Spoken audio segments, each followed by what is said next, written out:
Hello बच्चों, आज हम लोग पढ़ेंगे chemical properties of haloalkanes. बेटा haloalkanes mainly gives three types of chemical reaction: nucleophilic substitution reaction, elimination reaction and reaction with metal. आज हम इन तीनों को वन बाय वन डिस्कस करेंगे।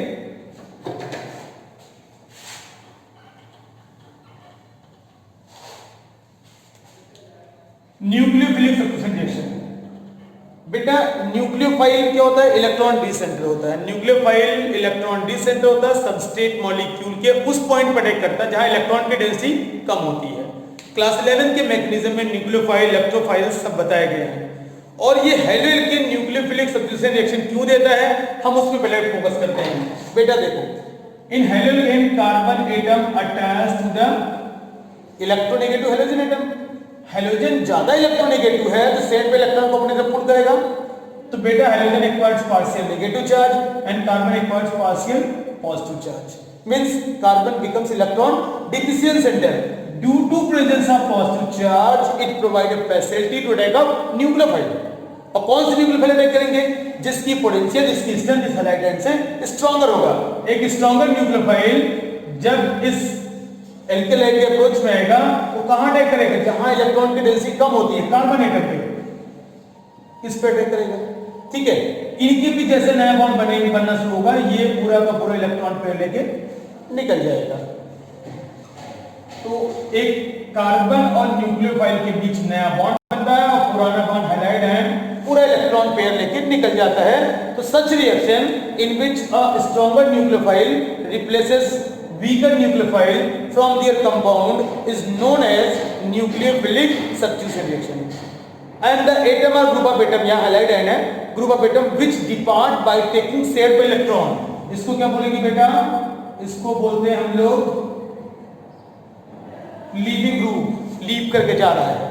ठीक है, और इस लीविंग ग्रुप के नेचर पे भी न्यूक्लियोफिलिक सब्स्टिट्यूशन रिएक्शन डिपेंड करता है। जितना बेटर लीविंग ग्रुप होगा, न्यूक्लियोफिलिक सब्स्टिट्यूशन रिएक्शन उतना ही फास्टर होगा। ठीक है, इस स्टेटमेंट आता है better the leaving group more facilitates the nucleophilic substitution reaction. ठीक है, among the halide and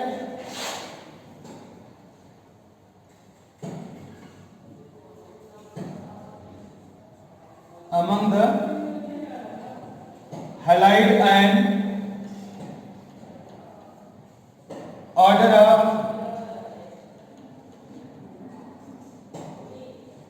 living group. Beta iodide ion is better living group than bromide ion, and bromide ion is a better living group than chloride ion, and chloride ion is a better living group than fluoride ion. Iodide and better leaving group है, इसका मतलब alkyl iodide gives faster nucleophilic substitution reaction. ठीक है,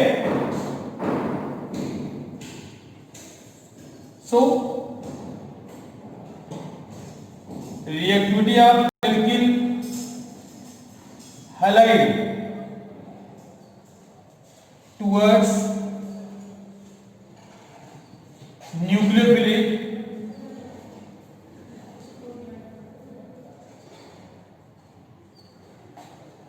substitution reaction.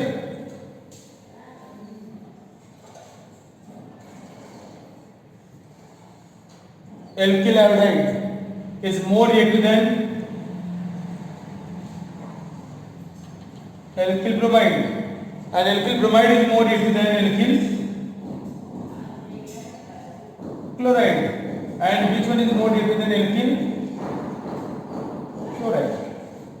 ठीक है, तो बेटा such reaction in which a stronger nucleophile replaces weaker nucleophile from their compound is known as nucleophilic substitution reaction.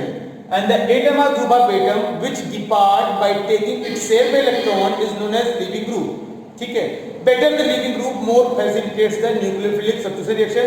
Among the halide ion, iodide ion is a better leaving group than bromide ion, and bromide is a better leaving group than chloride ion, and chloride is a better leaving group than fluoride ion.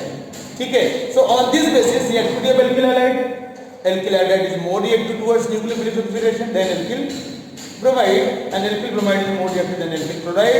Alkyl chloride is more reactive than alkyl fluoride. ठीक है, तो इस ये पूरा है हमारा nucleophilic substitution reaction. अब हम लोग कुछ इसमें एग्जांपल्स देख लेते हैं।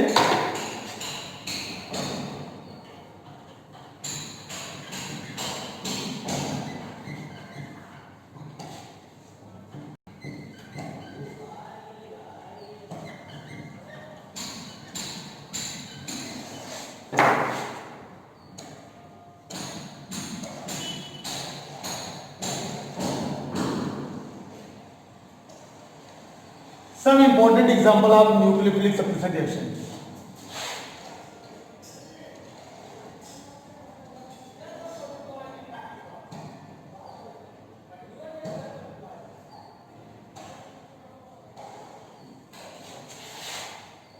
First one,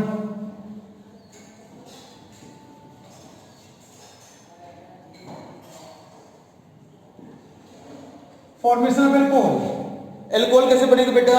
When alkyl halide treated with aqueous solution of NaOH or KOH. Aqueous solution of NaOH or KOH gives alcohol plus sodium halide. Aqueous mention करना मत भूलना।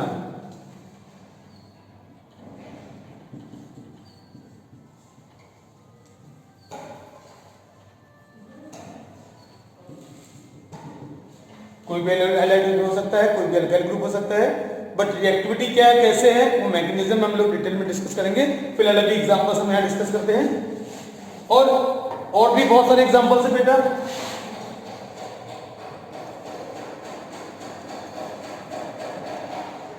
फॉर्मेशन ऑफ ईथर्स, ध्यान रखना कोई भी अल्काइल ग्रुप हो सकता है। फॉर्मेशन ऑफ ईथर में क्या देखो बेटा, व्हेन एल्किल हैलाइड, कोई भी अल्काइल ग्रुप हो सकता है।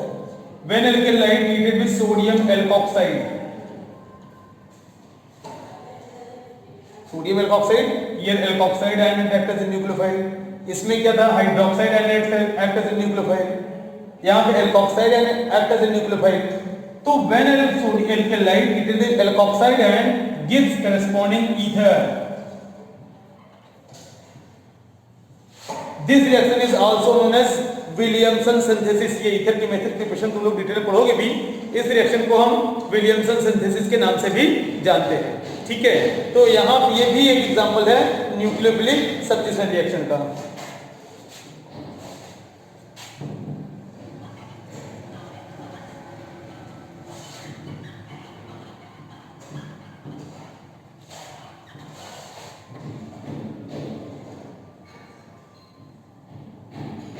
फॉर्मेशन ऑफ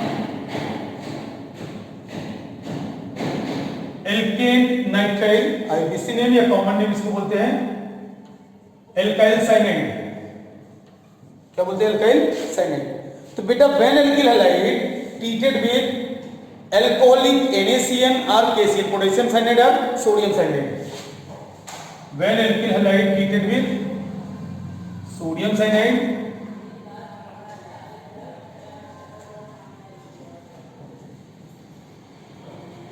और potassium cyanide,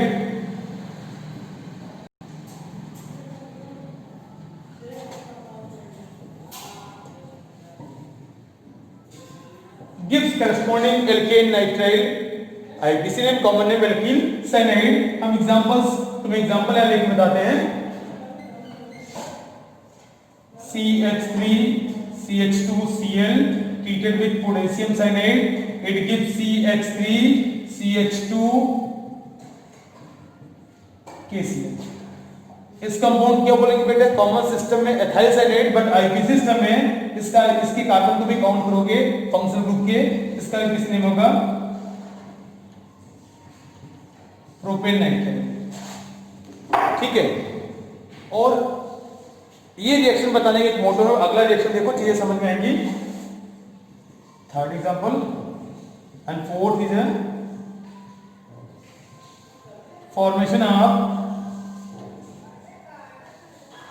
alkyl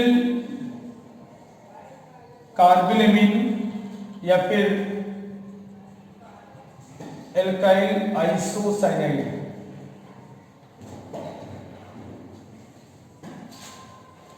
When alkyl halide treated with silver cyanide, when alkyl halide treated with silver cyanide gives alkyl isocyanide or alkyl carbylamine। alkyl isocyanide और alkyl carbylamine, यहाँ question यही रह जाता है कि जब ये सोडियम साइनाइड या पोटेशियम साइनाइड से रिएक्ट करता है तो एल्केन साइनाइड, एल्किल साइनाइड बनता है। लेकिन जब सिल्वर साइनाइड से रिएक्ट करता है तो क्या बनता है बेटा, एल्किल आइसोसाइनाइड बनता है। क्वेश्चन यही रह जाता है कि सिल्वर साइनाइड से एल्किल आइसोसाइनाइड और पोटेशियम या सोडियम साइनाइड से एल्किल साइनाइड क्यों बना, ठीक है, तुम्हें रीजन यही एक्सप्लेन करना है और हम उसी पे डिस्कस करने चलते हैं आगे।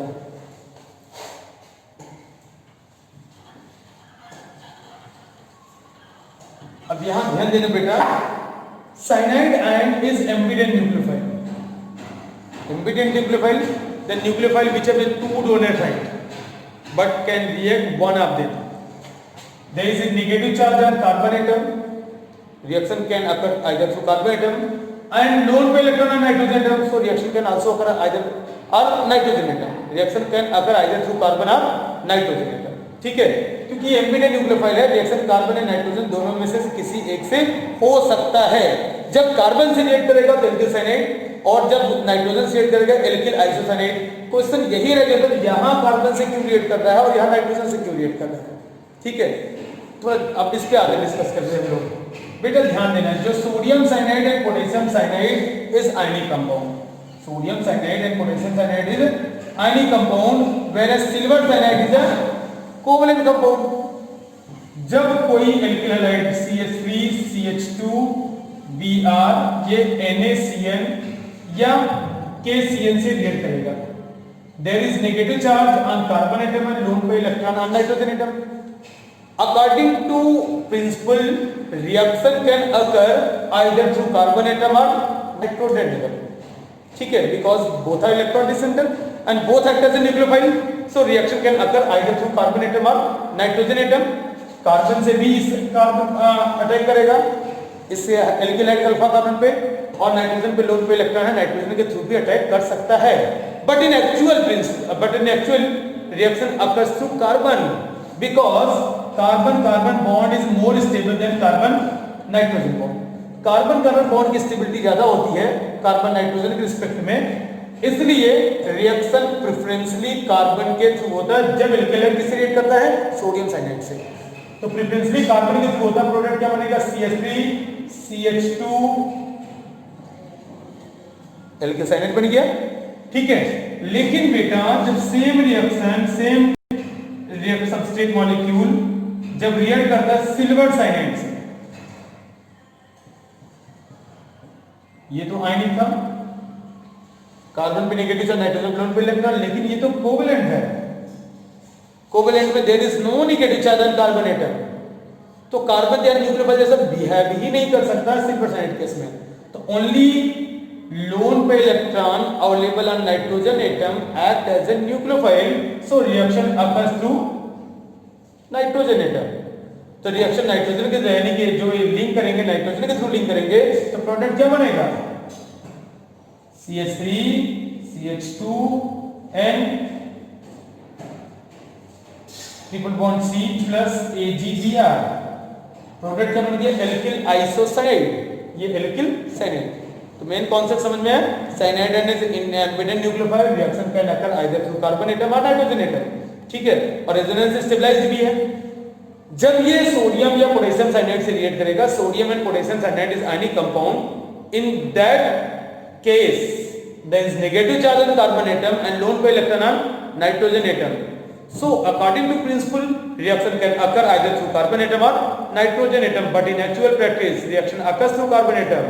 एक्चुअल प्रैक्टिस क्यों, क्योंकि कार्बन कार्बन बॉन्ड की स्टेबिलिटी कार्बन नाइट्रोजन से ज्यादा होती है, इसलिए इस केस में जो रिएक्शन हो रहा है किसके थ्रू होगा, कार्बन के थ्रू होगा, और कार्बन के थ्रू होगा तो प्रेफरेंसली यानी कि जो मेजर प्रोडक्ट होगा एल्किल साइनाइड होगा, ठीक है। और इस केस में सिल्वर साइनाइड केस में, सिल्वर साइनाइड कोवलेंट कंपाउंड है, तो कोवलेंट कंपाउंड में जब यहाँ सिल्वर और कार्बन के बीच कोवलेंट बॉन्ड है, तो कार्बन पे प्योरली नेगेटिव चार्ज नहीं है, यानी कि कार्बन न्यूक्लियोफाइल जैसा बिहेव नहीं करेगा। तो नाइट्रोजन पे जो लोन पे इलेक्ट्रॉन अवेलेबल है वही न्यूक्लियोफाइल जैसा बिहेव करेगा, यानी कि रिएक्शन किसके थ्रू होगा, नाइट्रोजन के थ्रू होगा, और रिएक्शन जब नाइट्रोजन के थ्रू होगा तो प्रेफरेंसली जो प्रोडक्ट बनेगा एल्किल आइसोसाइनाइड बनेगा। Is that clear? Any confusion? Confusion होगा बेटा तो आप क्वेश्चन कर सकते हो, क्वेश्चन आप व्हाट्सएप पे कर सकते हो, कमेंट बॉक्स में कर सकते हो।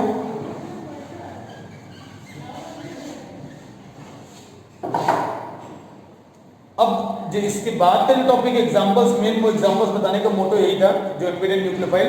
सेम इसी तरह के रिएक्शन एक और है, जब alkyl halide CH3 CH2Cl sodium nitride NaNO2 sodium nitride से रिएक्ट करेगा तो प्रोडक्ट बनेगा CH3 CH2ON, इसको बोलते हैं एथेन नाइट्राइड। जब सोडियम नाइट्राइड या पोटेशियम नाइट्राइड से रिएक्ट करेगा तो प्रोडक्ट ये बनेगा। लेकिन जब same reaction CH3 CH2Cl silver nitride से रिएक्ट करेगा बेटा, तो प्रोडक्ट हमारा जो बनेगा वो नाइट्रोएल्केन बनेगा।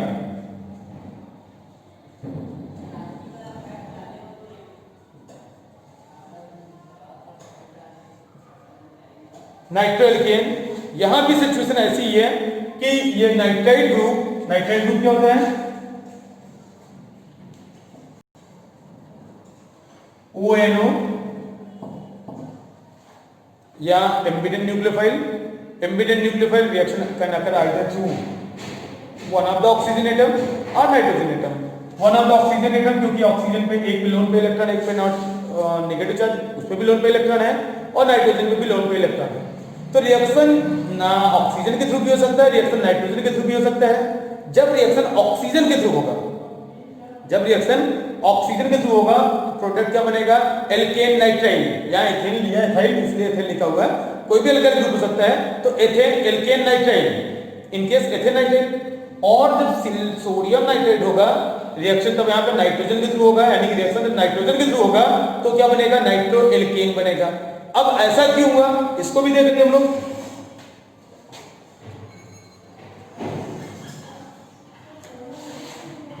ध्यान देना है बेटा, ये सोडियम या पोटेशियम नाइट्राइड एक आयनिक कंपाउंड है। सोडियम पोटेशियम नाइट्राइड क्या है? एक आयनिक कंपाउंड है। CH3 CH2Cl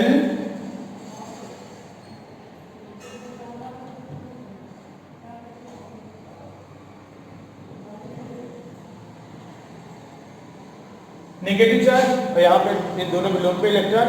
तो रिएक्शन ऑक्सीजन के थ्रू होगा।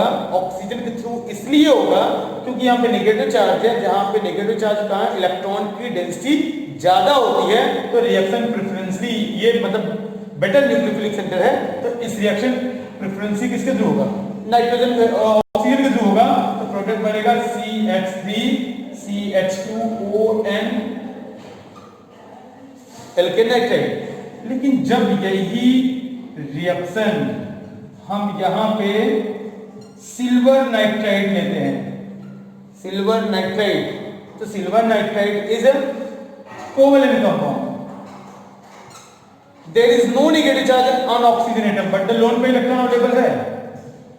लोन पे इलेक्ट्रॉन ऑक्सीजन पे भी है और नाइट्रोजन पे भी है। अब प्रॉब्लम होती है भाई रिएक्शन किसके थ्रू होगा?